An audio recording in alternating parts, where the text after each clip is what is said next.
Duale, do hereby swear to testify on all matters in question and tell this committee the truth, the whole truth, and nothing but the truth, so help me God.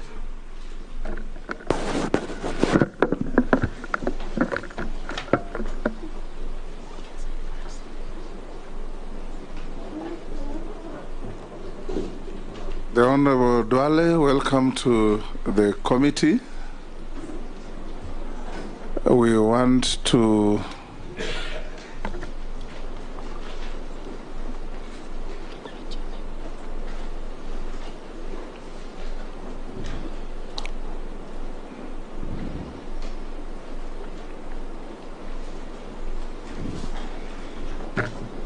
Are you done?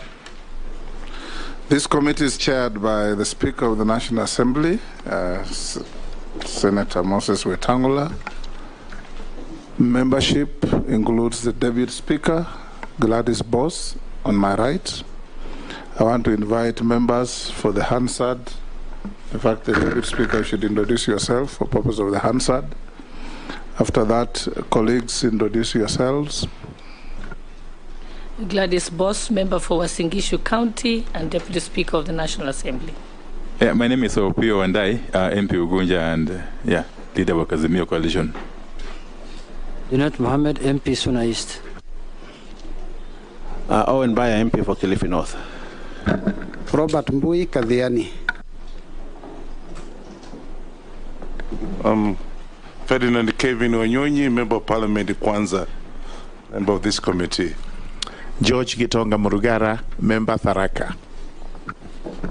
Thank you, Honorable Speaker. Honorable Kosi, my name, MP Poko South. Abdul Rahim Daoud, MP for Northern Minti, Meru County, and a member of this committee.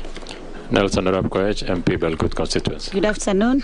Honorable Mishi Mboko, MP Likoni, a member of this committee. Oh, you skipped. Thank you, Chair. My name is here. My name is Caleb, MP Sabot.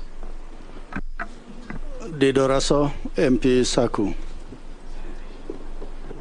Abdi Shurie, MP Balambala.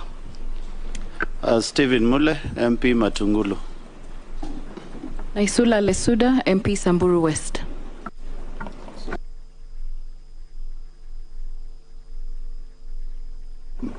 The clerk to introduce her team. Thank you, Mr. Speaker. My name is Sarah Kyoko, Acting Clerk of the National Assembly. I'm accompanied here by the Deputy Director, Legal Services, Mr. Michael Karuro, and other staff of the National Assembly who are assisting the committee. Thank you. Honorable Duale, welcome to the committee. We will proceed as I will guide you. When we finish these preliminaries, I'll give you about 10 minutes. If you can use less, the better, to introduce yourself and tell the committee about yourself. After that, we will go into the process of verification of your documentation. And upon doing that, then we'll go to members asking you questions or making comments about you. In so doing, everything must be done through the chair. There should be no direct exchanges between you and any of the members of the committee in whatever circumstances. We encourage that the answers be precise, reflecting to the question asked. There is no point giving us excess material where a question is very clear on what the members want. There could be an opportunity for a supplementary to a question, subject to the chair allowing. And when we finish, we will allow you another 3 minutes or so to state your wish to this committee, if any. We'll start by requesting you to present documents that were asked of you, compliance with tax obligations from KRA, what I advise you to do is, if you have them in a bundle, I'll read them out to you, then you give it to the clerk next to you. They'll check if they have any deficiencies, they'll advise me, and I'll come back to you. If there are copies, they will require to see the originals, which is something you can do with them. If you don't satisfy them, then they'll come back to us. So we'll want your compliance. Yeah, I have my originals. If you just hold on, Honorable Duale. Yeah. You will provide your compliance with tax obligations to the state from KRA, your clearance with Higher Education Loans Board, your clearance with the Ethics and Anti-Corruption Commission, ESCC, your certificate of good conduct from DCI. I think those are the documents you should, and of course your national identity card. And your academic certificates in the original form. Yes. You'll eventually leave us copies and go with your originals, but they need to compare the originals and the copies. I have both in original and a soft copy certified. Excellent. Okay. The first issue for clarification before we open to the plenary of the committee is to ask you whether you are a dual citizen of Kenya and any other jurisdiction. Chair, I'm a Kenyan by birth. Are you a dual citizen? I am not. Between Kenya and any other country? I am not. You are not. Thank you. I now give you the 10 minutes. If you spend less, I'll salute you. I will, Chair, and Chair, I want to thank you. And remember that clock tells us how much time we have for you with us. Thank you, Chair. I want to thank you, Chair and the Speaker of the National Assembly. I want to thank my colleagues who are members of this committee. And I want to state on the onset that this is a very privileged position given to me under the Constitution, Article 152, read together with the 132 of the Constitution. And I want to thank on the onset the President of the Republic of Kenya, who has shown confidence in my leadership and gave me this opportunity. Chair, I was born in Garissa County and went to schools in that town, in Boys Town Primary School, in Garissa High School in 1982.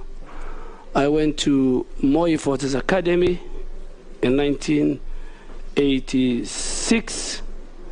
Eventually, I joined Moi University, where I have many colleagues in this parliament and the other parliaments. And finally, in 2012, I did my MBA. Got my MBA from Jomo Kenyatta University and Technology. Chair, I served in a number of public institutions, both private and public. I was a board director of Kenya Broadcasting Corporation. I was involved in livestock marketing institutions and working with donors. Later, I joined the private sector as a businessman. But in 2007, Mr. Speaker and Chair and members, I was elected as a member of parliament for Dujis constituency on ODM ticket, then a Popular Party. And in April of 2008, under that Grand Coalition government, I had the opportunity to serve under President Kibaki government, led together with the former Prime Minister as a Deputy Minister for Livestock. At that time, I was also the Vice Chairman of ODM, in charge of political affairs, until 2011, when me and colleagues, including the current President, joined and formed a party called URP, in which I was elected again in 2013. And in 2013, after my election as a member of parliament for Garissa Township, I had the opportunity again to be accorded by my party, at that time it was a coalition party with the TNA, to occupy a constitutional office as the first majority leader under the 2010 Constitution, which I served until 2020. And after 2020, again, it was not my wish, but again, I had to change party from URP to Jubilee of 2017, and then now I was elected as a member of parliament for Garissa Township under the URP party. And I'm glad that I have served the leader of majority, which I oversaw the passage of over 150 bills, both public and government and private, and over 500 motions. And now I am on a seat that I was part of the appointment committee since 2013. So I have the privilege of sitting on the chair that I think all those who served in government that required vetting by the National Assembly said. So I'm very privileged, Mr. Speaker and Chairman. Thank you very much. Thank you. In your long public career, have you ever been adversely associated with practices that depict you in bias, favoritism, or nepotism in the discharge of your duties? No, Mr. Chairman. Could you tell this committee your financial net worth? Chair, I'm worth 851 million Kenya shillings, including the assets I own, including the goats and the sheep and the camels that I own. So I had to go and even do, in 10 days' time, I had to go and value my 231 camels somewhere in Kitui County. You are in Kitui County as well. So my net worth is 851. What is your current and anticipated sources of income?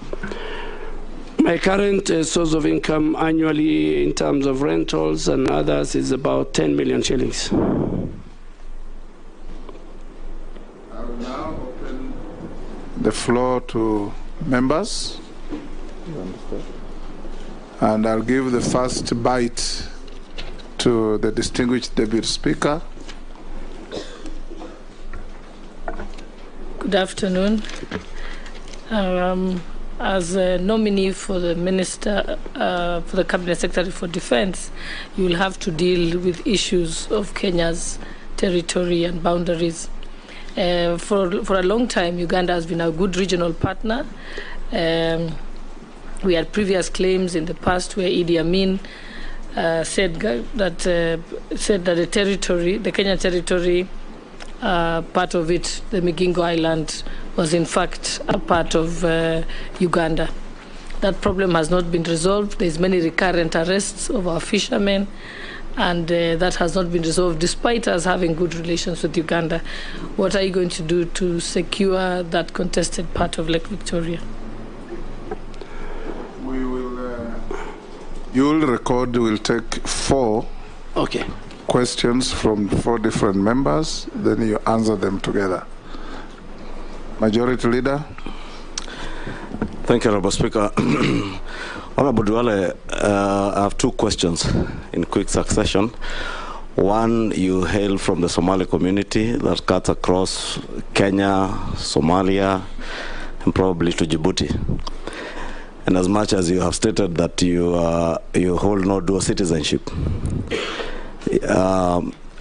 in your view, as a Kenyan citizen and a Kenyan Somali citizen, Kenya and Somali, do you think with the incursion by Al-Shabaab and Al-Shabaab activities in the region, you would in any way be conflicted on your citizenship and nationality as a Kenyan and the Somali nationalism in the region. My second question, you have served as a member of parliament, leader of majority, emeritus, and you were in the previous administration. You do know the activities of the military in civilian, what would otherwise be civilian activities. Case in point, and I'm glad you have mentioned you've also been a livestock trader and been involved in livestock.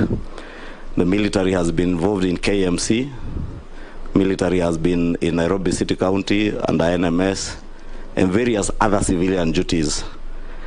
Under your administration, if you are approved as Minister for Defense, do you intend to continue that policy of involving the military in what are otherwise civilian duties? Or what would be your take on the involvement of the military in what are otherwise civilian responsibilities? Yes, thank you, Honorable Chair. Honorable Duale, I'm sure you will recall that in the last part of the last parliament, you and I served together in the Public Accounts Committee. During our period in PAC, we interacted with the KDF, or the Ministry of Defense for that matter. And you will agree with me again that the KDF has remained a fairly professional outfit in the region. My question is, what is the philosophy that will underpin your management of the defense sector? Because we'll be superintending over the KDF, at least on policy matters. In view of what one would call conflicting positions, or rather controversial positions that you have taken in the past. A case in point, Honorable Duale, is your rather disturbing comments in the wake of the Al-Shabaab terrorist attack on Garissa University in your constituency of Garissa Township on the 2nd of April 2015. You are reported to have undertaken to name all those who are responsible for the financing of the Al-Shabaab terrorists. Indeed, you gave yourself 30 days. I'm afraid to say that Kenyans have been waiting to date for those names. So I would be happy to hear from you today, firstly by you naming those names, and secondly, elaborating on your philosophy, the philosophy that will underpin your dealing in the security, on national security and the defense of our territorial integrity sector. But finally, is again your position on these threats to our national integrity by foreign elements, including Al-Shabaab, of course, and of late, elements of the Uganda People's Defense Forces. It is on record that a very senior general in the Ugandan People's Defense Forces has in the recent past threatened to capture Nairobi. A matter that, in my view, has been taken very lightly by the Kenyan state and government by reducing it to a mere diplomatic issue. While in my view, I think it is a serious security and defense matter. Thank you. Yes, one more, Daoud. Let me finish with the leadership. Mbui. Thank you, Speaker. Speaker, I would like to ask the nominee that first and foremost, he's been a very eloquent and abrasive leader, and comments by leaders have to be taken very, very seriously.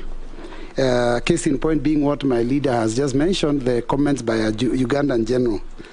Now, the nominee did make a comment in vernacular while speaking to the residents of Isili at one time, and implied that Al-Shabaab, who are attacking Muslim residents of Isili, would be better advised to go and drop those bombs in other places, and he gave an example of Machakos.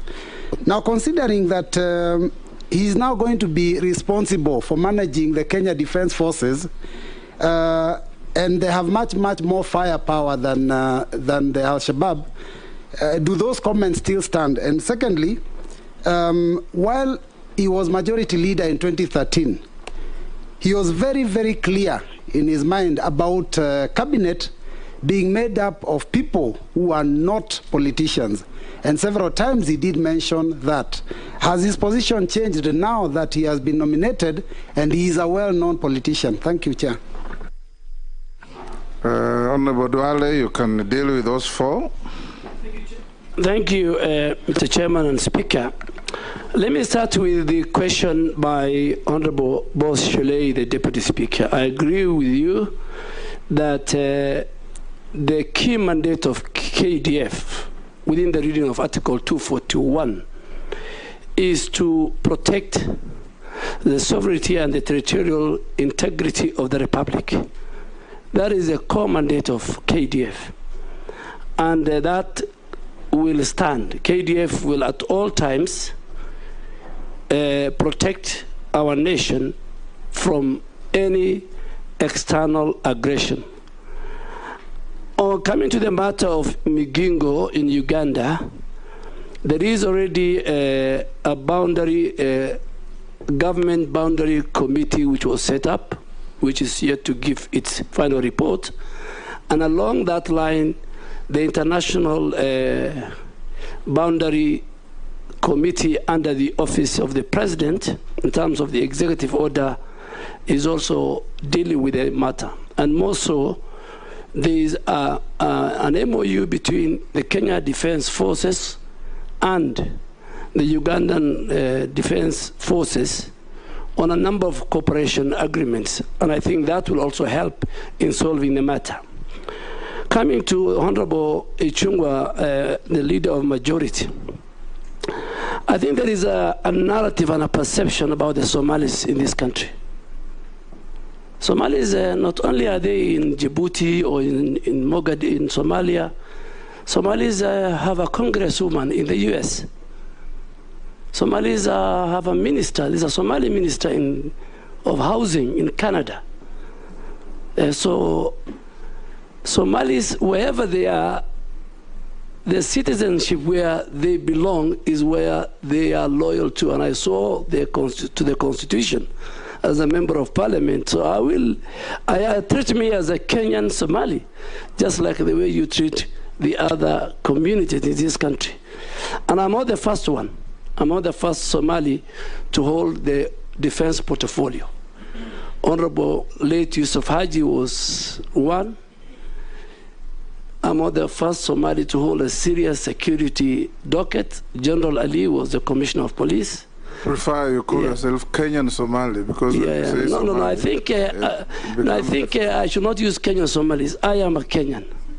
I am a Kenyan. So please, Honorable Ichung'wah, you are not one of them. But over the years, there's a clique in government who have a business of profiling Kenyan Somalis, and I think that will end up with this administration. This is an administration that wants to make all communities equal.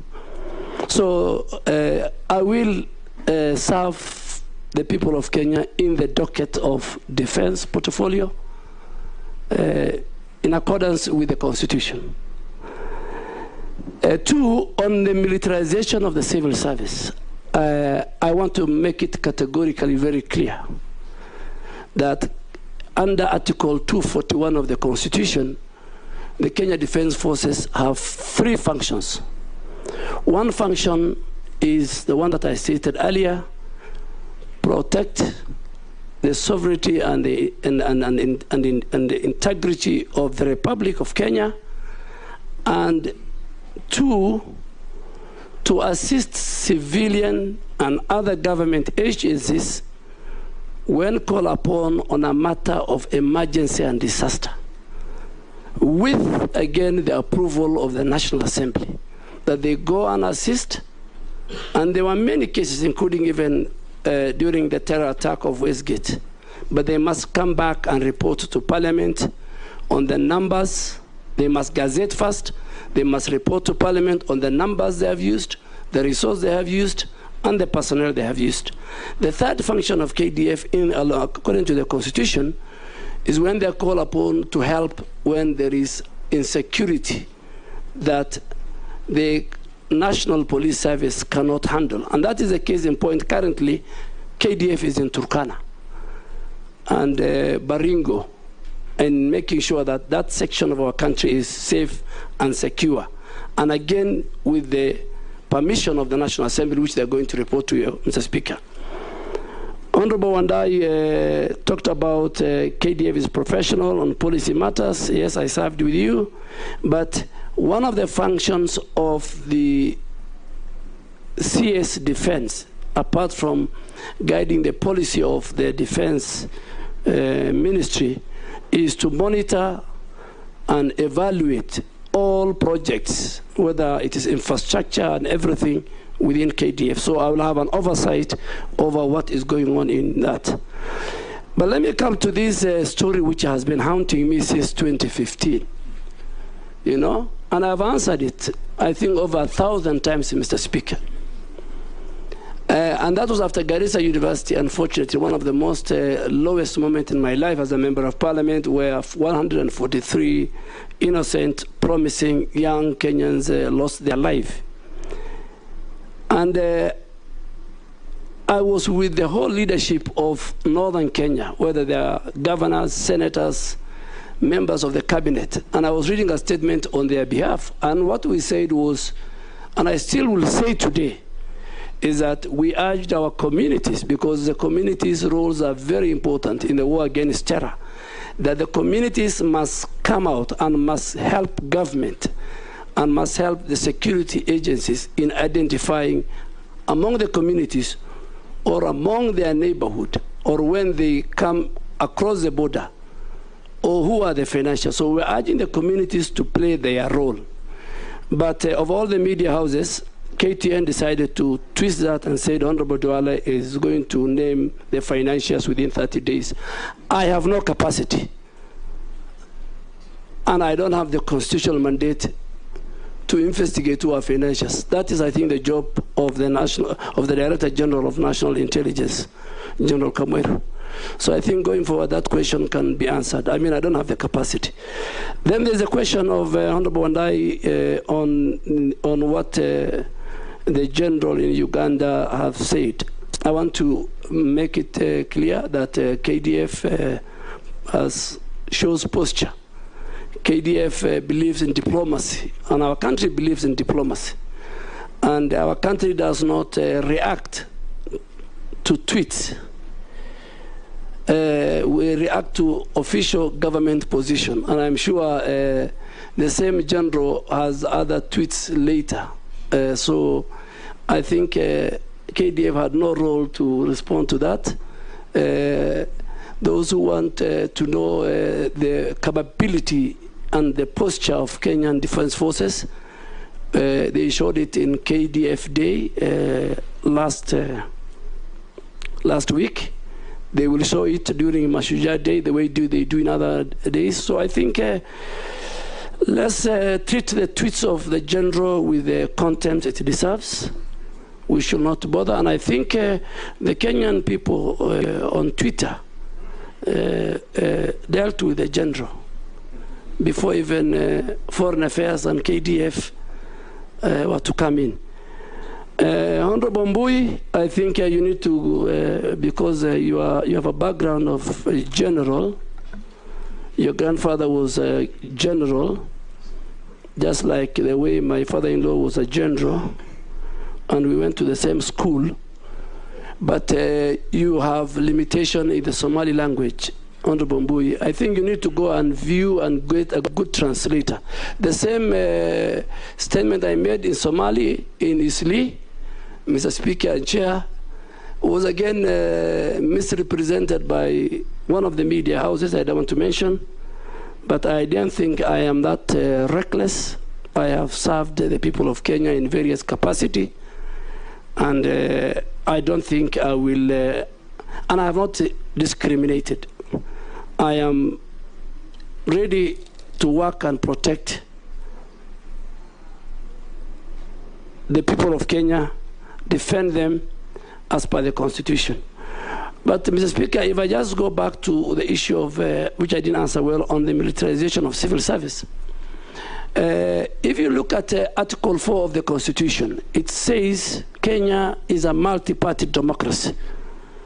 So the military and the defense have their place in the Constitution.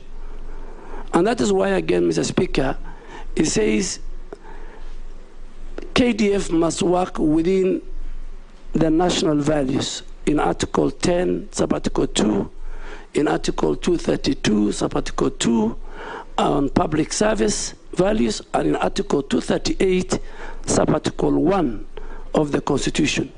And all those values give KDF its place. So let me make it here that I think it was wrong to bring Kenyan defense generals to run civilian authorities like NMS, have a devolved function, like Kenya Meat Commission, which will need to look at it, you know, that you cannot just wake up one morning and remove a general from the barrack and bring him. Mr. Speaker, if that is not checked, then you'll find a general who will become the clerk of the National Assembly, or the registrar of the judiciary becoming a general or a colonel. And I think going forward, not only the military, Mr. Speaker, the DCI personnel, the intelligence officers were put everywhere in our country in the last 4 years. And I'm sure the new administration, when it is completely constituted, we will ask everybody, particularly if I speak for KDF, everybody to go back to where his place and space is within the Constitution. If your place is the legislature, be at the legislature. If your place is at the barracks, be at the barracks. If your place is at the National Intelligence Service, be at the National Intelligence Service.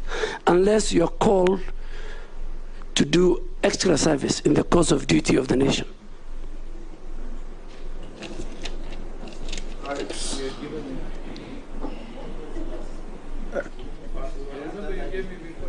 Amisi, number 1, Daud,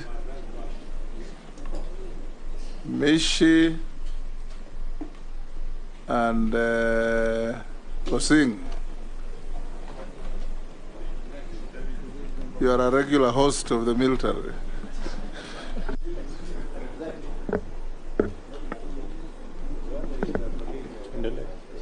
Okay. Thank you, Chair. I thank you, Chair, for giving me the first opportunity, at least. To the nominee, you have a background of politics. Maybe you have a good part of your life you've been in politics. And we've known you to be loud, cacophonous out there when there is national issues. You are loud and sensational. I've used that word cacophonous because that is it. And the position you are going in is a docket that requires people of calm demeanor. People, you know, is a docket that is shrouded in secrecy for the good of the nation. But here you are an individual who always wants to talk about something of national issues. Are we going to see a more calm Duale for the good and the security of our nation, or you'll still talk out there? In some cases, we may also have a slip of the tongue and take us to war. It happens.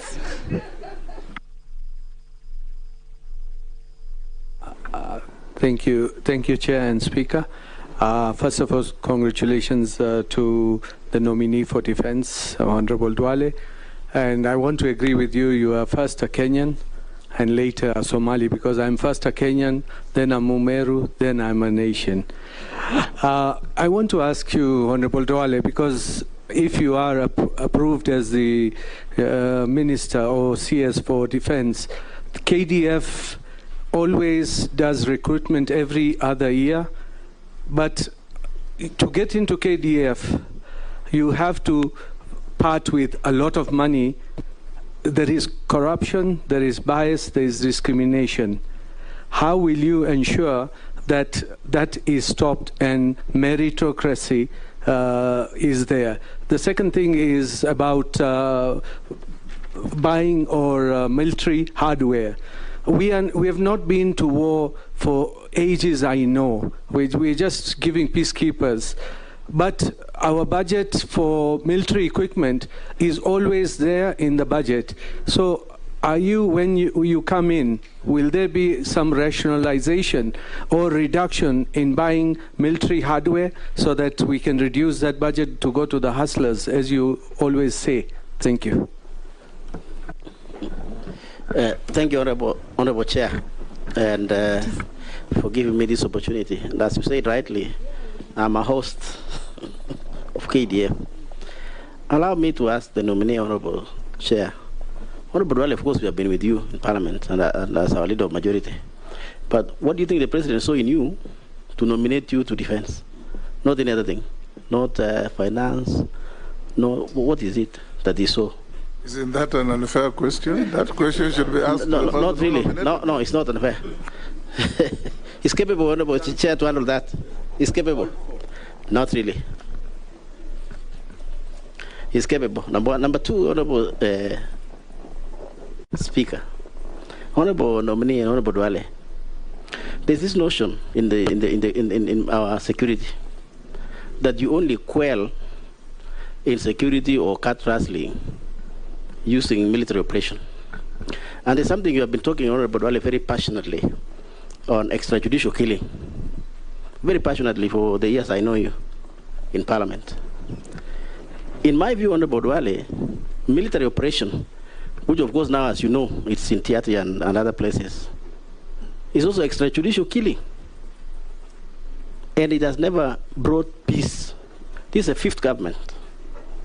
We have had operation in that area for all the 5 governments.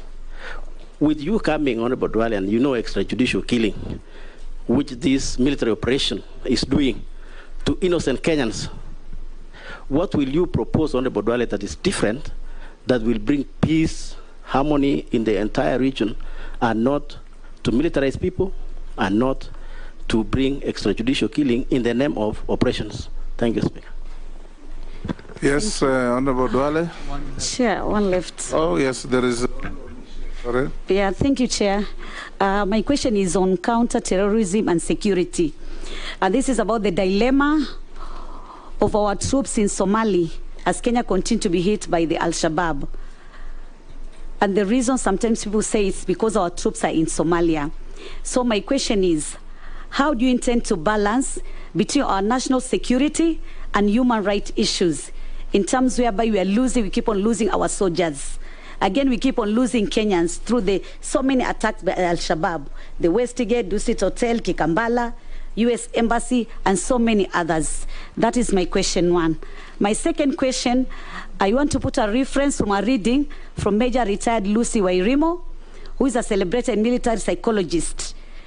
He has worked in the Kenya Defense Forces for almost 11 years. And his reading, he has stated that there is a systematic oppression, stereotypes, attitude, prejudices, biases, abuse, and there is also sexual harassment and abuse of women in the military. And this is brought up by the so-called obeying the chain of command. That has intimidated the women who are soldiers in this country. The women don't have a forum to talk about this sexual harassment.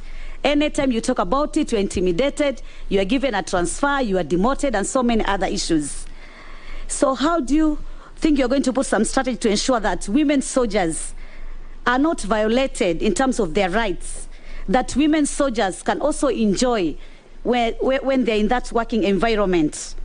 And I'm saying this because there are so many cases whereby women soldiers have to run away to safe places, or rather to the centers where they can get some intervention.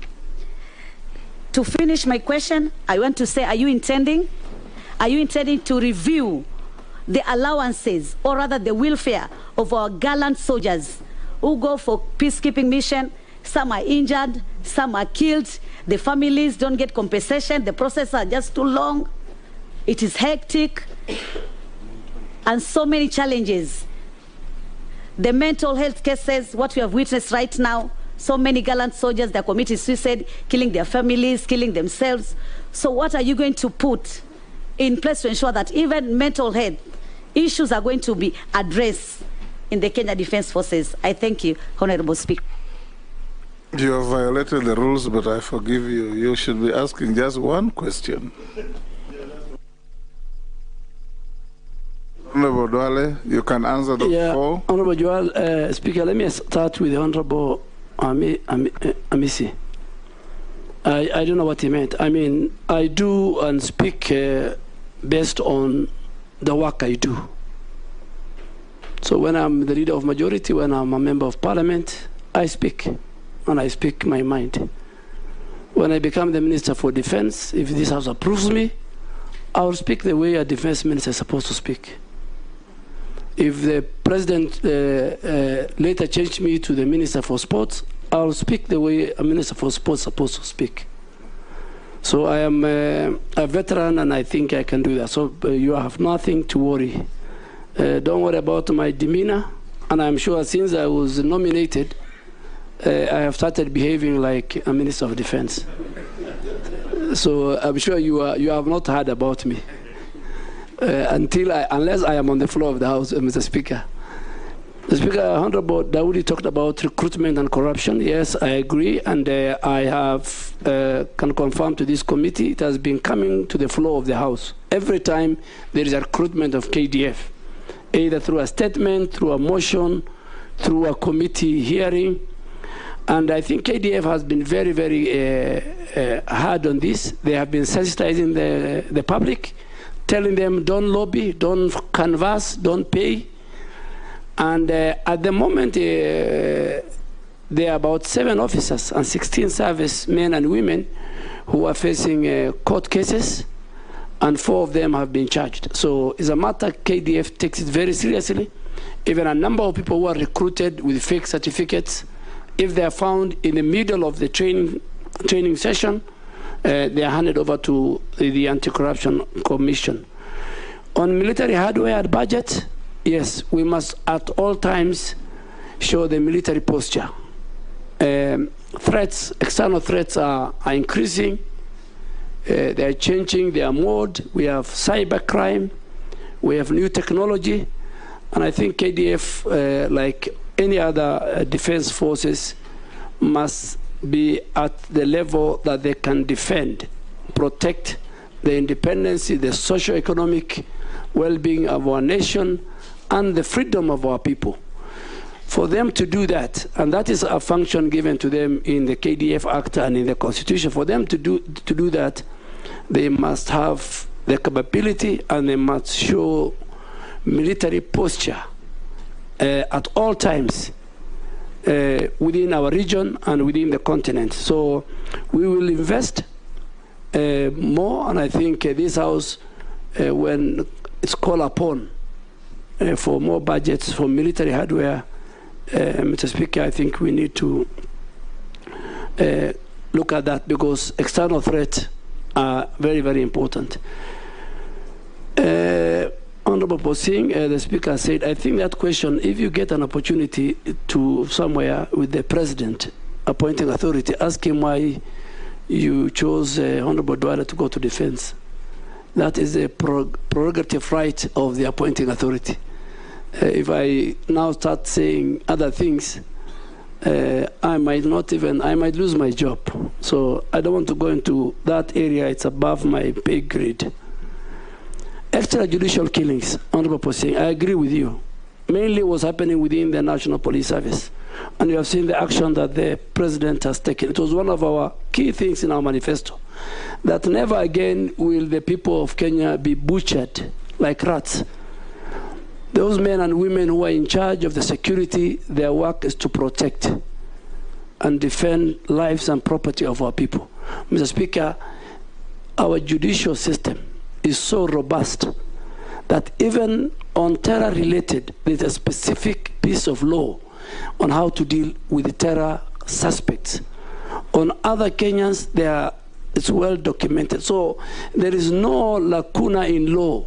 There is no place our security agents, whether the military or the other, the National Police Service, can use to kill. And the Speaker, it is very, very, Chairman, it is very, very hard the last 3 years when you see bodies floating in rivers. And I want to say it here, that on one Saturday morning in November of 2021, in my constituency, we found 17 bodies floating in Tana River, you know, because as the river goes downstream, the bodies come up. So I want to thank the President for cracking the whip first on the National Police Service, that all of us must protect life and property. The sanctuary of life cannot just be done away. And our military, and that's why I said our military must follow the law, must follow the Constitution. I have said it on Article 10 on national values, on Article 232, sub-Article 1 on public service, and on Article 238 on values on how they should handle civilian population. And the Speaker, in fact, the National Security Organ, I think in 239, it says, sub-Article 4, it says is subservient to the civilian rule. So even the National Security Organ cannot order extrajudicial killing. So, Honorable Posing, I know where there were in the pastoral areas, a lot of people died, sometimes during operations. That will end under President William Ruto's administration. On Honorable Mishi, yes, terrorism is a threat. We went to Somalia in 2011, and in 2012 we became part of AMISOM, and now they're called ATMIS, African Union Transition Mission in Somalia. We are not the only ones. We have forces from Uganda, from Burundi, from Djibouti, from Ethiopia, from Sierra Leone. And we have a 700-kilometer borderline, land only, with Somalia. We have to protect our people from the threats of Al-Shabaab and ISIL and Al-Qaeda. But at the same time, we must also protect the human rights of our people. So I think we are in Somalia. We don't want to stay long like other countries. There's a timeline. But we must make sure that we hand over and leave Somalia when we are safe, and when they are safe, and when they can take charge of their country. On the women issue, I think that's a matter, if there's evidence, I think women have really been integrated into the defense forces more than any other country, Mr. Speaker. In 1999, I think, President Moi disbanded the Women's Service Corps. The women were discriminated. They were called the Women's Service Corps. And President Moi said, we want the women to integrate into all the sections of the military. And today we have a Major General, Fatuma, a lady who is in charge of the academy in Nakuru. Mr. Chairman, I also had to engage robustly with the head of legal in the Ministry of Defense, is a brigadier and a lady. So women have really been integrated. If there are other issues, like in all other sectors, I am sure there is a committee of this House, Defense and Foreign Relations, with the competent members. That matter can be raised, and then I will be, if this House approves me, it's a matter we can address. Review of the salaries in peace, I think that I can deal with is a serious matter. You know, as the animal called SRC, already as a member, as a city, I'm also a member of Garissa Township. We already have a problem with SRC. So I don't want to go into salary review. Maybe if this House gives me the opportunity to sit at the defense headquarters, I can look at what is the current status in terms of salary and remuneration. But I think our men and women in uniform, both in the military and the police, and other state security actors, they need good housing, good salary, good equipment in order to protect our people. Then finally, on mental health, yes, there is the KDF and the Ministry of Defense have invested heavily. We have a wellness center in Langata. They're building another one in Mariakani. It's being renovated. There are many psychologists who have been employed now. Our clergy, our religious leaders in the army are in every unit of our defense forces to counsel their families. And that is an area I think our defense forces, Mr. Speaker, have done very well. Thank you, Mr. Speaker. Next round, Owen Bayer, Kano Raso, Mary Mase, and Wakili Morugara. Can I start, Speaker? Yes, thank you very much, Speaker and Chair. The Honorable Duale, our nominee for Defense, it's in public domain that procurement in the military has always been shrouded in mystery. And reports of the Auditor General have always shown that. As you, if confirmed, how will you deal with this issue so they bring transparency and accountability and remove the opaqueness in the Ministry of Defense or in the military? If you allow me, Mr. Speaker, I would also say this, that the military has been patrolling the roads from Kiunga and Lunga, the coast. Especially, you find a lot of roadblocks that are being mounted by the military, especially at the coast.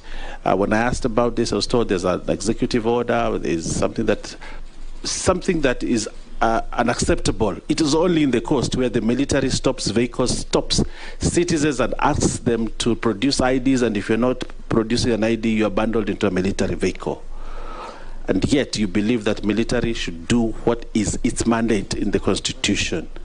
How are you going to stop this so that the people at the coast live like any other Kenyan without having to be stopped by the military? I thank you.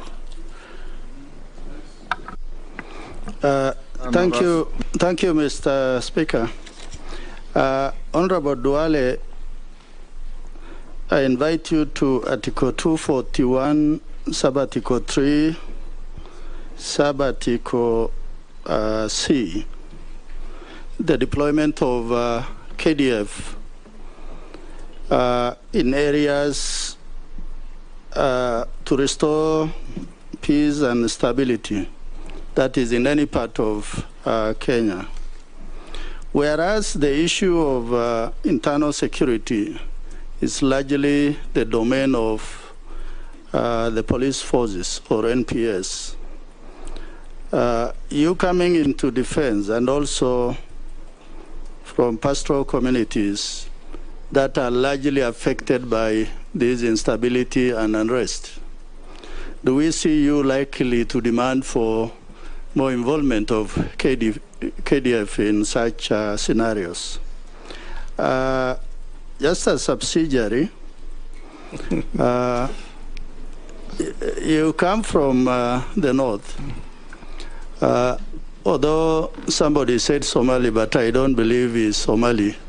You are Kenyan. Looking at the appointing authority and just thinking out of the box, are we likely to see that you are going to play much a bigger role in the Greater Horn of Africa in terms of peace and security along Kenya's eastern and northern borders? Thank you, Chairman. Thank you. Next. Thank you, Chair.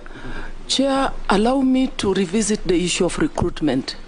In fact, while I was coming here, I received a call from one of my constituents asking me to ask the nominee what it is that you are going to do differently when it comes to recruitment of soldiers into KDF.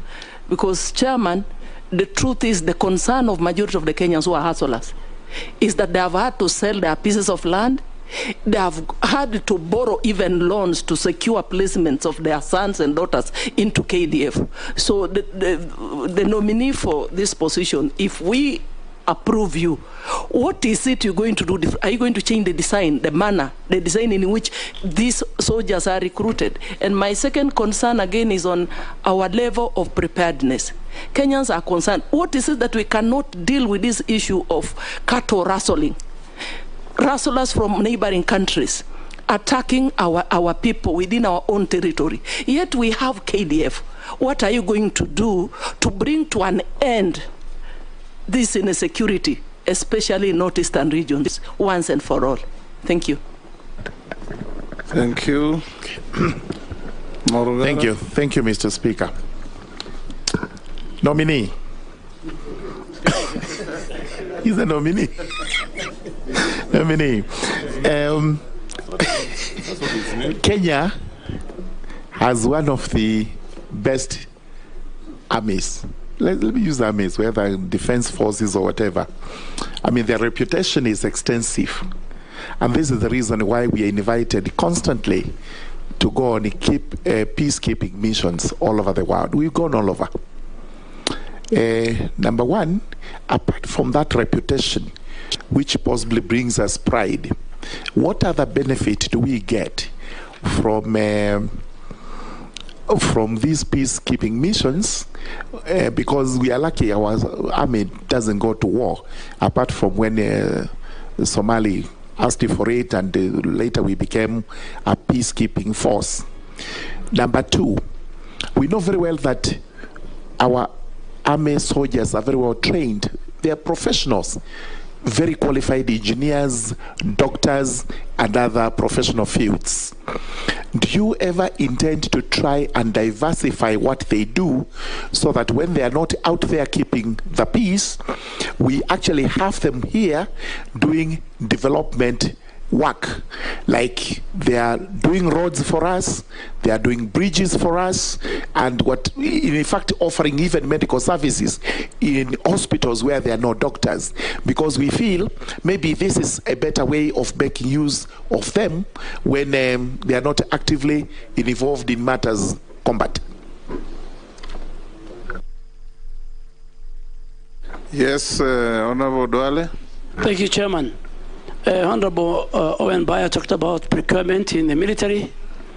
I will bring your attention to provisions in the PFM Act and in the Public Audit Act. And Honorable Wandai will, as a former chair of Public Accounts Committee, will agree with me. There are certain provisions in the PFM Act and in the Public Audit Act that give leeway to the procurement of particular services and equipment by the defense forces.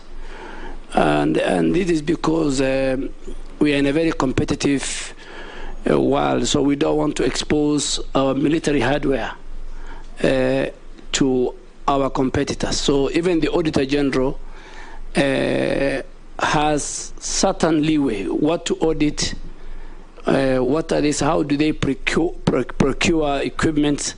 I think that the law protects, but other jurisdiction, Mr. Speaker, like in the US, where the Committee on Defense and Foreign Relations are vetted, because what they will discuss with certain institutions, the intelligence, the military, is very privacy, is not something for public consumption. So I think we will, and still I agree with Honorable Bayer that even when the law provides that leeway, we must account for each and every coin of the peoples of Kenya's taxes. And I can assure you that that will be done by the new administration of President William Ruto, and if this House gives me the opportunity. On the roadblocks, it's not only in coast, it's also in northern part of Kenya. And these roadblocks are manned by multi-agencies. Sometimes the military is there. Yes, and I agree with you, there are certain times where human rights abuses take place. These roadblocks are supposed to be not permanent.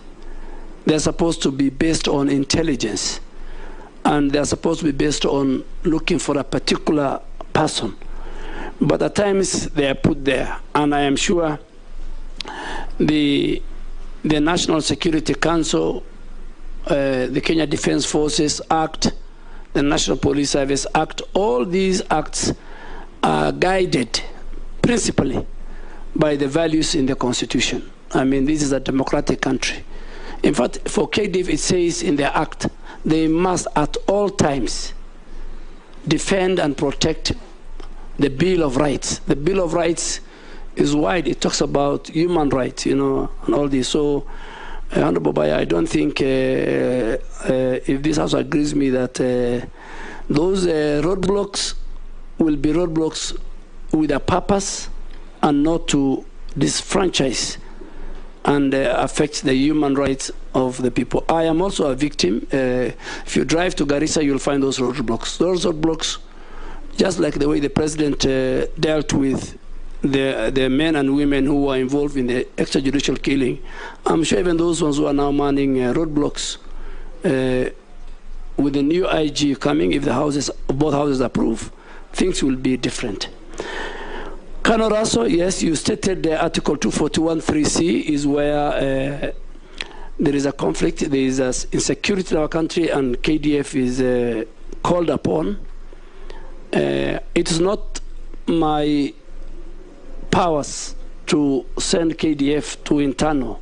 That is a function of the National Security Council, chaired by the President. I'm just a member. The minister, if this House approves me, so I think that is a function of the President to call for. But why the framers of our Constitution has put both in letter and spirit Article 241(3)(c) is to make sure that where the insecurity, the cattle rustling, as Honorable Emase is talking about, that is a provision in the Constitution. And I think because the KDF have enough manpower, they have enough firepower, they can deal with and make sure as they protect us from external aggression, they'll also protect internal insecurity that are found in some parts of our country.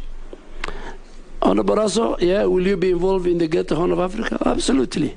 The Minister for Defense cooperates not only in the Horn of Africa, but within the East Africa. There's the East Africa Council of Ministers of Defense. There is IGAD, where and my speaker was a long-time foreign minister. So you will find me with the Minister of Defense of Ethiopia, if this House approves me, with the Minister of Defense of Somalia and South Sudan and Uganda and Rwanda and Burundi. So that is a mandate that the Constitution gives to the Minister for Defense. Honorable Mary, I must say, yes, I agree with you, but we must also find a way of dealing with the conmen. Before the recruitment, KDF says, please don't canvass, don't lobby. So KDF can only deal with its officers, and I've said 7 officers are now facing court martial, 16 servicemen and women. 4 have been convicted. So how do we deal with the people who are the in-between brokers? We must also bring the police, because even the recruitment is supposed to be based on sub-county, supposed to be fair, equitable. It's not supposed to discriminate. It's supposed to cater for all genders, according to the KDF Act. So we must deal with the brokers.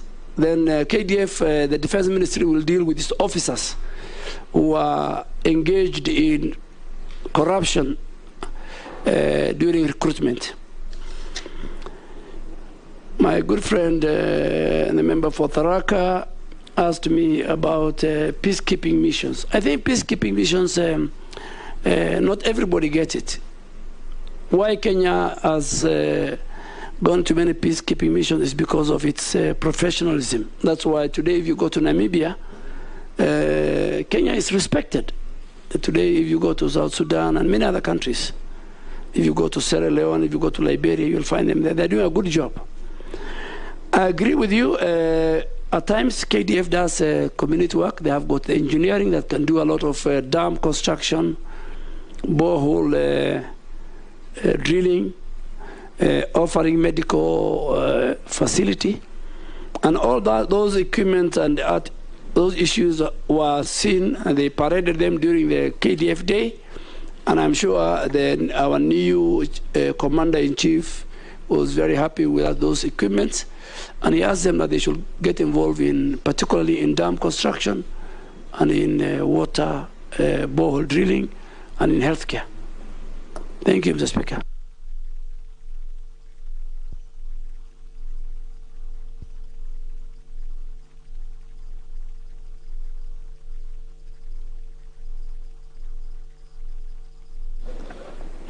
Thank you. Have a chance. Yeah. Don't emulate Mama Mish. Thank you, Mr. Speaker. Mr. Speaker, I wanted to ask the nominee that the nominee has served as the majority leader in Parliament for many years.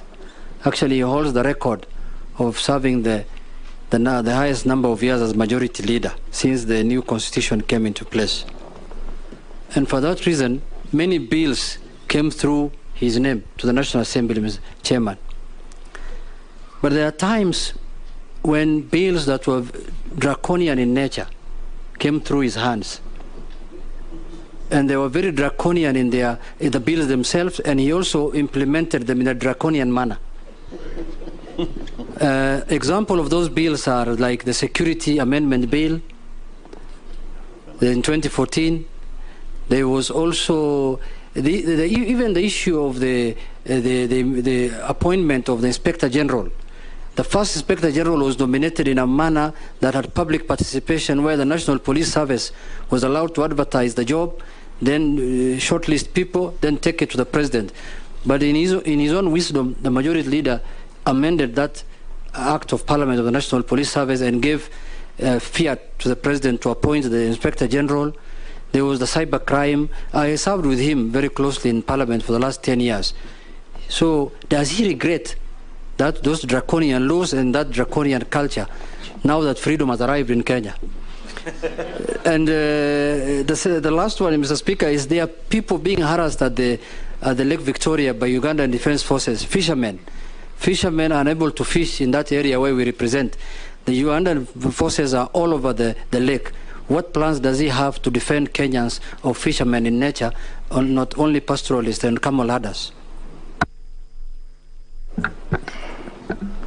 Honorable Duale, congratulations. And from what I'm hearing, you are ready for the task. According to the Kenya Kwanza manifesto, there is a plan for the establishment of a fund for foreign soldiers. What are your thoughts on the same? How would you establish a contributory fund for foreign and terminally ill officers? Because you know, they are the people who are fighting on our behalf and they are really suffering. Herman. Nominee, I want to ask a question. Sometimes back, I think I saw a hunt, and I didn't go there to find out. I think some administration was embarking on building the wall, protective wall between Kenya and Somalia. I don't know how far they've gone. Given the current, even if it is to continue, given the current technology, is that project really viable? Was this a waste of public fund? Because a wall is a wall, but technology now, the current technology, you don't have to have the wall to defend yourself. What was the next? Kigrane? Asante sana, napongezi Bwana Duale kwa kuteuliwa kwa hiyo nafasi. Tunaomba pengine ukisha toka hapo utaweka. Ni ile tunataka, umekuwa kielelezo kizuri kwetu, lakini niulize hivi ndugu yangu Bwana Duale, kwa mafunzo ya kijeshi Katika parliament ya 11 nilitumikia kamati ya administration, na kule wanachukua kiwango ambayo wanafundisha askari kutoka kiganjo peke yake, na unaweza popote utaingia unaweza kuwa mkubwa kabisa katika polisi bila. Lakini kwa jeshi kuna vitengo tofauti. Unaingia, kuna wale ambaye kwa njia moja ama nyingine pengine hukusoma, ama wazazi wakupata pesa za kupeleka shule, hukusoma vizuri, hukupata. So wanaanza, ukianza kama askari wa kawaida unaenda mpaka senior sergeant, na hapo ndio mwisho wako. Na pengine hapo ndani kuna askari wanajeshi wazuri sana ambayo wangepata nafasi ya kuendelea kuwa captains na mameja na nyadhifa zingine katika jeshi. Pengine ungeweza kutuambia kuna mpangilio yote ya kubadilisha mfumo huo wa mafunzo ya wanajeshi hivi kwamba mtu yote anaweza kuwa chochote pale kwa jeshi, kutoka ranki ya chini mpaka kule juu. Ya pili pia, ingawaje tulikuwa napata mwaliko zamani, miaka 3 hivi tulinyimwa mwaliko pale kwetu Nakuru. Kuna training ya cadets for 4 years hatujapata mwaliko, lakini naomba sasa pengine tutaanza kupata mwaliko.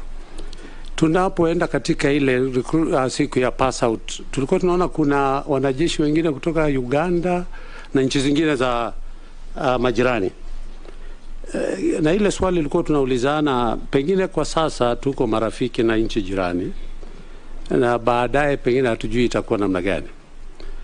Je, pengine baadaye tukiwa na fujo, inaweza kuwa hawa ndio wale wanatumika kuja kupata zile zinatoaje siri za nchi, na kuweza pengine hata si wanafunzi tu, labda wanakuja kwa mambo mengine, na pengine kesho kukiwa na tafaruku kati ya sisi na majirani wetu, wale ndio watakuwa wanapeana pengine ama ni ile tu ni mfumo wa East African Community ambayo wanaleta wanajeshi pamoja, wanaweza, na tunaona mpaka wanapewa mpaka zawadi. Asante. Yes, Mheshimiwa Duale. Thank you, Chairman. Honorable Junet, yes, I was the first and the longest serving majority leader. That I agree with you. I also agree with you that in the legislature, every laws that are passed, some are controversial, some are easy to pass, and I'm sure if God gives you an opportunity, one day you become the leader of majority. It's a very difficult job, which I served the longest. On the security laws, I think there was good public participation. The few sections that we felt, that the country felt was not fair, I think the judiciary has rectified it and declared it unconstitutional. The one on the Inspector General of Police, that also went through public participation, went through committees. I hope you are a member of that committee. And I tried to scan the Hansard. I didn't see you opposing it. That time, Honorable Jacob Midio was the leader of majority, and I remember him supporting it. You are leader. On the cyber crime, I can't remember. Member of a committee. Yeah, but it passed. And I am sure, you know, Mr. Speaker, you allow me on a light touch. Honorable Junet was also very powerful the last 3 months, the last 3 years. And if I am asked to say the many draconian or unconstitutional things he has did with his partners, that will be for another day, not for my vetting. But just because I said on a light touch. I know, but you're honorable. Because the speaker, my day will come for vetting. Today we are vetting him. Yes. Now we can raise those issues when he's vetting me. He's vetting you in advance. So I'm very sorry because I'm vetting him in advance. A light touch. On a light touch, I said. So the speaker, I think my security laws and that of the Inspector General are lesser crimes than than the one just on the political parties amendment bill. Mr. Speaker, on Lake Victoria, I think I answered that question. It is just like the one of Migingo. And now we have an MOU, KDF have an MOU with the Uganda Defense Forces. and the boundary committee is handling, and the international boundaries office at the office of the president. Now that we have an active, sober, energetic president and a workaholic president, a lot of the many issues Kenyans were facing, I can assure you, will be resolved, including you will fish without no hindrance under the leadership of William Ruto. People will fish, farmers will have fertilizer, and cattle farmers, herders, pastoralists will have peace to herd their cattle. That I can assure you. Because that is what we stand for as a coalition. Honorable Mukami, yes, the House passed the Veterans Bill just before we went on Saturday, I think in May. Now Kenya Defence Forces and the Ministry of Defence is preparing the regulations. The advisory board already has been put in place to make sure that our veterans, those who are not doing very well, their children, in that law, their children's school fees will be paid, their medical bill will be taken care of, and the regulations will be coming to the House soon once we form the committee on the relevant committee. So that bill is in place. And the terminal ill, I said we have a wellness center. We are now building a number of hospitals have been built, and we're taking care of them.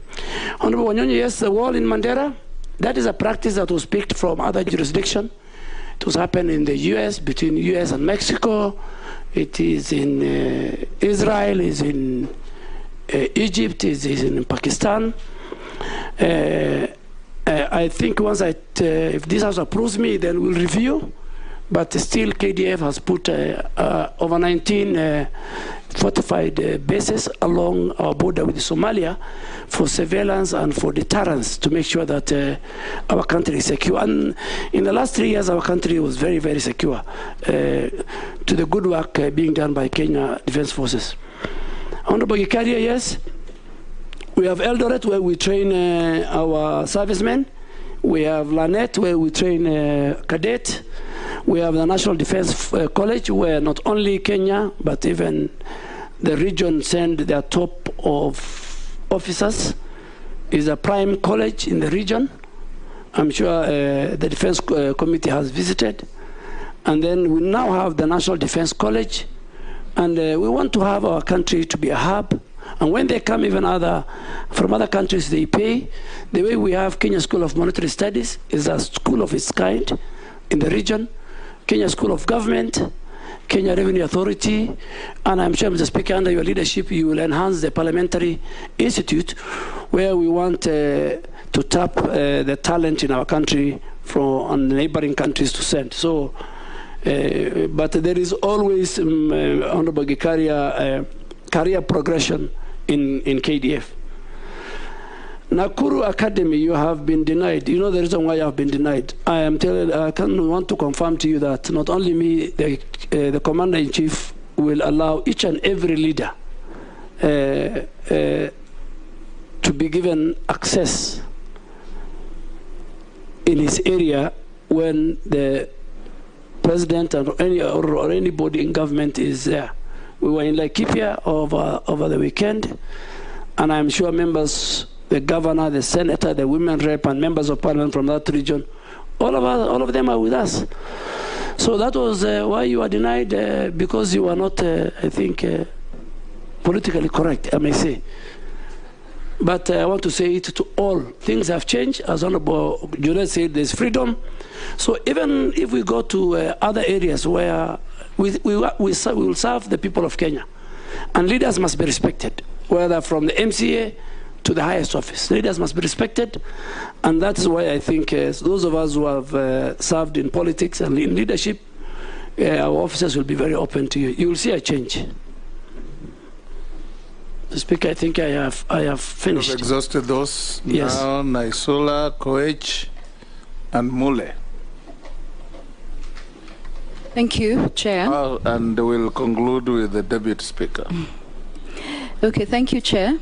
And to the nominee, I strongly believe that for us to deal with cattle rustling in this country once and for all, we have to actually treat it as terrorism. Yeah? And we need to deal with it decisively and holistically. And so apart from only dealing with it from a security perspective, from a development angle, how do you think we can use the military to open up these areas, especially on opening up of the roads, so that we can have easy, accessible, fast and effective response? And lastly, what measures or options will you recommend in the inclusion of young people who haven't gone to school but are actually known sharpshooters? I think you need them in the military. Honorable Duale, my question will be on our Kenyan military has largely been respected because of how we operate. But there was an incident just during the election. There's been an allegation that one senior military officer was involved in trying to moderate the election. It is something that doesn't augur well with the military. We'll want to find out from you so that in future we do not have such incidences where military officers are used to execute political assignments. Thank you very much. Okay, thank you very much, Mr. Speaker. Mine is going to the nominee, Honorable Duale. You are aware we are living in a region where it's very volatile within our neighbors, and they have serious internal security challenges. And as you are aware, you're getting into a ministry whereby we have even elevated the National Defense College to a university, whereby quite a number of neighbors would wish to come and do training and do programs and exchange programs within Kenya. My fear and my concern is very clear, Honorable Duale. How are we going to make sure that the people who come for training in Kenya, and especially from the regions whereby we are not very sure of, they will be vetted, they will be looked at to make sure that they don't carry away our secrets, so that in case they need to be mischievous, you will be in position to approve them early enough. That gives us the concern of what you have said about the tweet from Uganda. It's not just a tweet to look at from defense perspective. It is a threat to the Kenyan sovereignty, and it must be dealt with in a manner whereby it's not an issue of a cup of tea. It's an issue where it takes the 50 million Kenyans' lives into a scare. And I'd wish if you can elaborate on this and give us a plan. And I served with you in the appointment committee. We vetted Honorable General Kaiseri here. And one answer he gave us and the meeting was over, he'll not tell us in front of the cameras what he intends to do on issues of security and defense. So what you think is preview, don't say it. Last, this batch, the Deputy Speaker. Thank you, Honorable Speaker. Honorable Duale, I see you've tackled all the questions quite well, except I have one that I would like to hear from you. What is your view on the current recruitment methodology being used to recruit cadets to the military? The current methodology is where they check the height, the dental structure, the physique, the weight, whether they can do a 100-meter dash.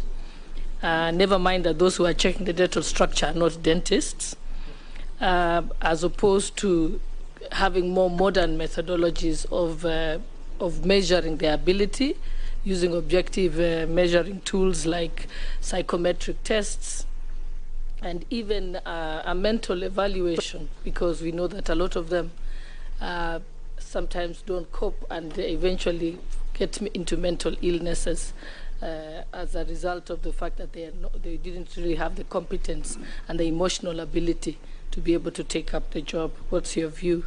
Will you keep the same method, or you have some ideas of how to transform that.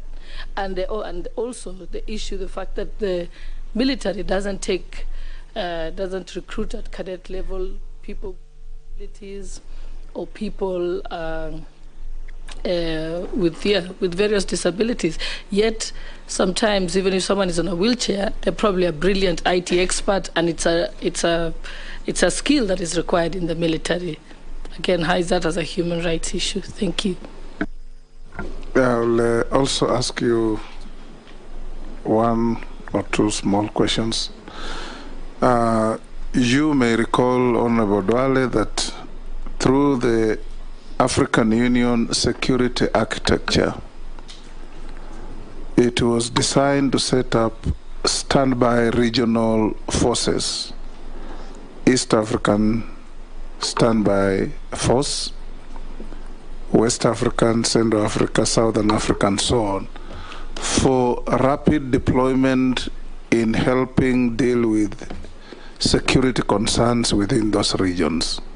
Now, the East African one has not quite taken off because of budgetary issues and other things. As Defense Minister, how are you going to engage Parliament to give you a budget line, and how are you going to convince other defense ministers in the region to do the same so that we can actualize this force that can help deal with security challenges in our neighbors that have challenges like South Sudan, Somalia, and others? The second and last, during recruitment, and these members of Parliament may attest to this, we see some very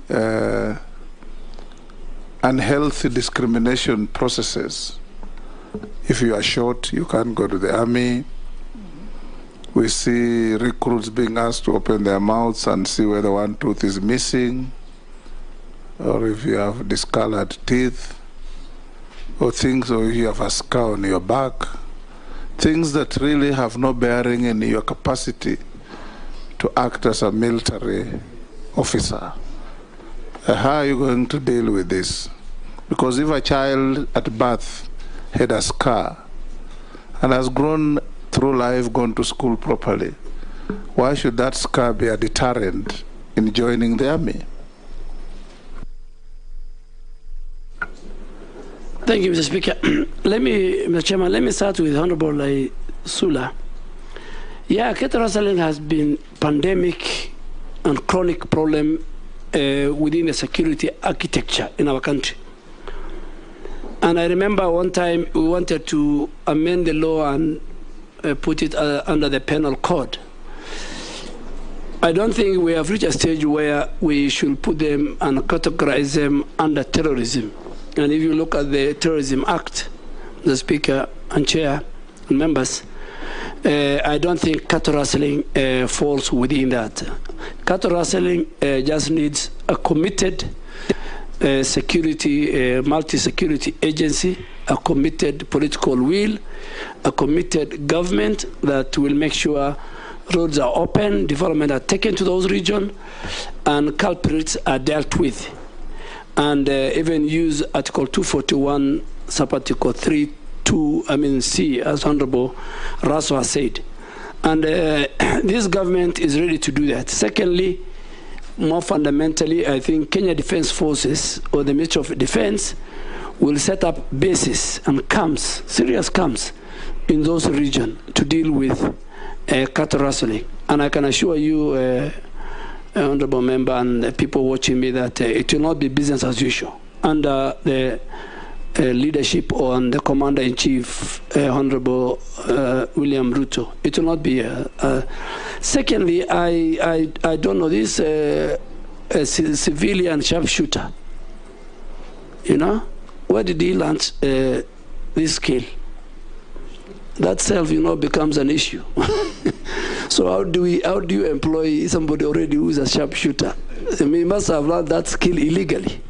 And but I think during Mr. Moi's time, there was a provision that, and I think it will help in the cattle rustling, a special recruitment criteria in some regions of our country. where you can even pick people who have gone up to class 8 or have not gone to school. We need to mop up those young people in that region who are becoming victims of cattle rustling and fine. But that is a policy that we will bring to the House and from the defense. So we will discuss with the Commander-in-Chief. It will be discussed at the National Security Council chaired by him, and I'm sure we'll find a solution. Honorable Koech, the military have a place. They have a place under Article 241, Kenya Defense Forces Act. They have a place under the KDF Act. And the military, or our security agents, have no place in the democratization and in the election of our country.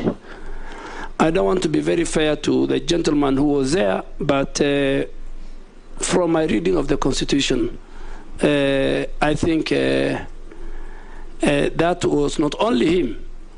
All and his colleagues who went there is similar to what happened in the US, the Capitol Hill invasion.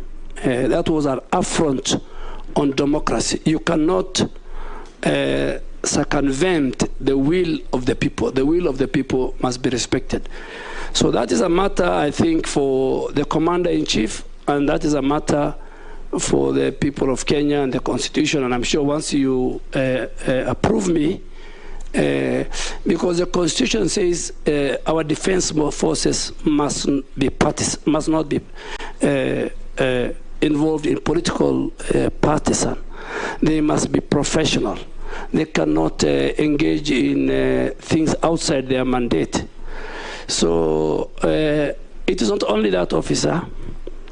He has not used, and if I was him, I should have just declined. But I think the environment at that time was not conducive. I mean, it was a very bad environment. Maybe he's a victim of the political environment at that time. But going forward, I think our military, our police, our national security organs, they have their place, and they must read the Article 4 of the Constitution. Kenya is a democratic multi-party state. So the will of the people, nobody, including the incumbent, can overturn. And I think that I'll stop it there. Honorable Mule, you talked about, yes, the issue of our neighbors. Even our soldiers go to one of the best colleges in the world, Stanford and in UK, Royal College.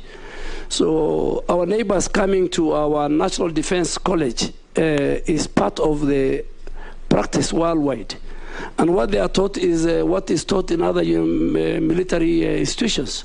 They are not exposed to our hardware, they are not exposed to our strategies, they are not exposed to our how we run our military. So we are very safe. And finally, the Kenya Defense Forces and the National Security Council will always, under the Constitution, they will explore diplomacy, and war will be the last option. So we usually deal with the diplomacy, make sure that ourselves and the region is safe. Yeah, the Deputy Speaker raised the issue of recruitment. I think one of the issues that I have to grapple with if this House appoints me, approves me, is the issue of recruitment. That is the elephant in the room. I mean, all my 15 years, Mr. Speaker, is how recruitment is done. You know, people run, about 100 of them, and in the evening you're told there are some people who are not in the field who are picked. I mean, you know, it's good to say it. So there's about a lot of discontentment in terms of recruitment. But I think world over, we must have the criteria of physical fitness. I mean, if you are 34 and Kanoraso will agree with me. If you are to go to training and your weight is 35, and in the training you're going to carry a bag of 40, then you will die. And so KDF doesn't want to recruit people And at the end of the day, the person, so they have to look at the physical fitness. That's everywhere. The training is very vigorous.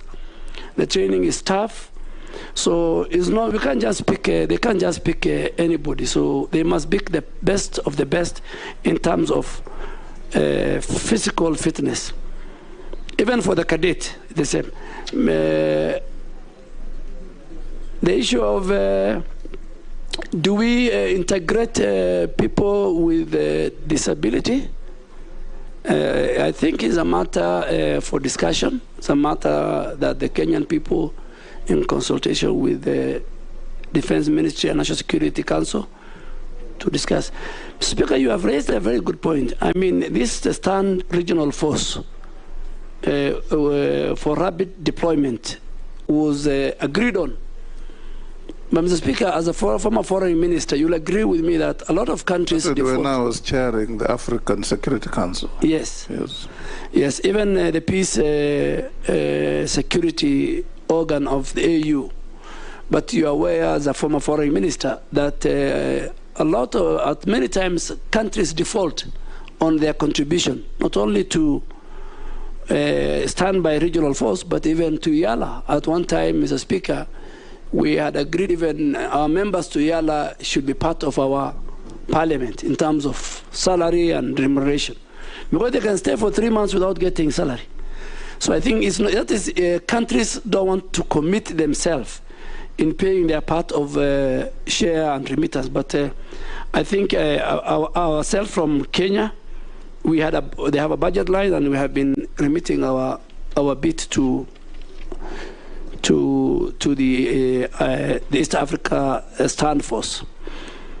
Yeah, again, the Speaker, you talk about recruitment. So recruitment is coming in. Is a matter that I think I should pick it up. Must be an area that needs serious reforms, very, very serious reforms.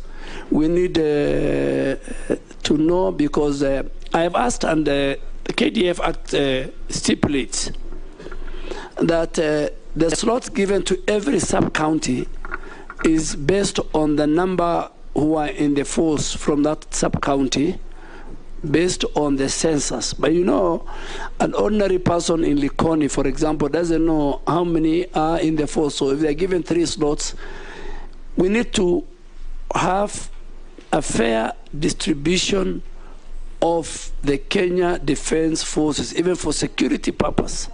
We should not have a situation that one region or one community has is 20 or 30% of the forces. It's even risky. So the Constitution and the KDF Act stipulates very well that there must be consideration in terms of region, in terms of gender, in terms of ethnicity, in the recruitment of men and women to our forces. So I think we might not been doing that, and the recruitment, I'm sure the Committee on Defense and Foreign Relations, when they are formed, that is an area we need to reform. As Honorable Sholei said, the height, the person checking, is he a dental expert? How many kilometers you need to run? Of course, we must get the best of the best physically. And Mr. Speaker, you know, when if you allow me, Mr. Speaker, I served in NYS, and Mr. Speaker, there used to be something called marksman. You know, the tall person used to be at the end. But these days, if you see parade, you'll find very short people. So I think even this short, I'm not saying, there are certain criteria, physical fitness that must be addressed to. But I'll take that as an area of reform, Mr. Speaker. Thank you, Honorable Jeanette. Just one rejoinder. Nobita. With your permission. Mr. Speaker, I wanted to tell the nominee that he is very good in politics, but as you know that in this presidential system now, in the event that is vetted by this committee and passed by the National Assembly, shall we be seeing him again politicking in fin rolls, in Arambe places, or he will resort back or he's going to perpetuate the bad manners of the previous CSS who were politicking outside, and people have been complaining about that, or he's going to confine himself to the ministry, or he's going to give me problems in the mosque now politicking, Mr. Speaker, Mr. Chairman. Honorable Junaid should be the last to ask such a question, because we saw you encouraging and comforting ministers during campaign rallies, some who are occupying the position you are vetting him for. Mr. Speaker, now that is bad manners. Is he going to stop? Is he going to stop? Mr. Speaker, Mr. Speaker, you have really helped me because unfortunately, Honorable Junaid now is on the other side. But I want to confirm to this committee that I will not be like my predecessor, with a lot of respect, who was in the camp of Honorable Junaid. I will, of course, sell a government agenda. I will go to weddings and funerals, even though the Muslim funerals take only 5 minutes and 10 minutes, and you're not even allowed to speak. But I'll go to my colleagues' funerals, and I will sell the policy and the agenda of government. I will not politic. But you are a classical example. The Speaker said, the Speaker is the wrong person to ask me that question. Should have been Honorable Dawood or Honorable Mishi. Yes, but I think the Constitution and the Act, Mr. Speaker, is also very clear that ministers can sell government agenda. All that we were telling the previous ministers was to respect the institution of the office of the Deputy President, and not to insult, and not to cabinet collective responsibility. That was, but we were not against. In 2017, ministers were campaigning, but in 2022, something else happened. I don't think our country will go back to an even. Well, I don't think I'll behave like some of the ministers. I will respect Parliament, Mr. Speaker, and I will believe that the oversight role of Parliament is central to our Constitution under Article 95. Thank you, Honorable Junaid. Sorry, Honorable Duale. Junaid, not yet. Maybe as will come 10 years from now. I now give you 3 minutes to say what you wish to say to the committee before we release you. Mr. Speaker, unlike my predecessors I know the hard work is the report writing and the plenary. I really want to indulge this committee that in their wisdom they feel fit that I serve the people of Kenya in the new position. Speaker, I am humbled that I have been in the corridors of Parliament, and if I am approved, I'm going to miss Parliament. Speaker, just like General Kaiseri asked, allow me as a former majority emeritus to come to Parliament and have lunch if I'm around here. Allow members, by changing the standing orders, allow members to come and answer questions. I remember during 10th Parliament, Mr. Speaker, you were with me. The most interesting thing in Parliament is when the voters hear their members, elected members, asking questions on the floor, and the person answering is from the executive. Mr. Speaker, and finally, I want to most sincerely thank you and the committee for carrying this constitutional duty in line with the Public Parliamentary Appointments Act and in line with Article 152 of the Constitution. Thank you, Mr. Speaker and Chairman. For your comfort as a CPA member, you have a lifelong access to Parliament, and nobody will restrict you. Thank you very much, Honorable Duale. We wish you well. You don't leave behind your original certificates. The clerks will facilitate you to have them after cross-checking with the copies. We will now request you to take your leave, and The sergeant, upon Honorable Duale leaving, will have to bring in the Honorable Alfred Nganga Mutua, Doctor.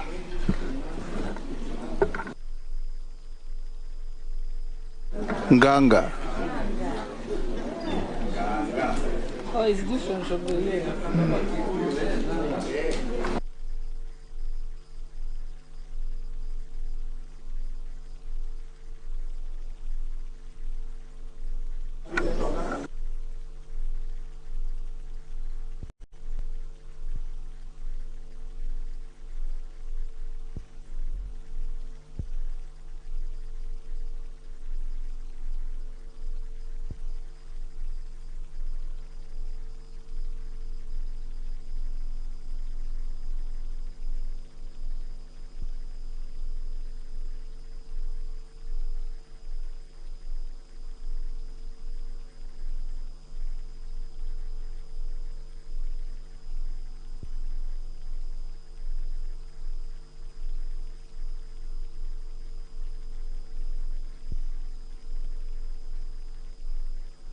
Can you usher in the Honorable Dr. Mutua?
The Honorable Dr. Alfred, is it Nganga or Nganga?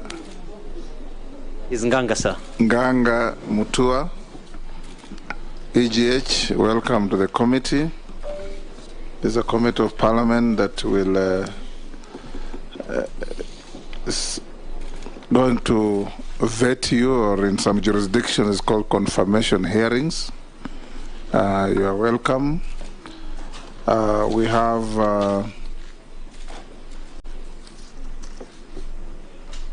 our members present, including the Deputy Speaker, and we'll start by asking the clerk to administer an oath. You have a choice of the Quran, the Bible, or affirmation, depending on your faith.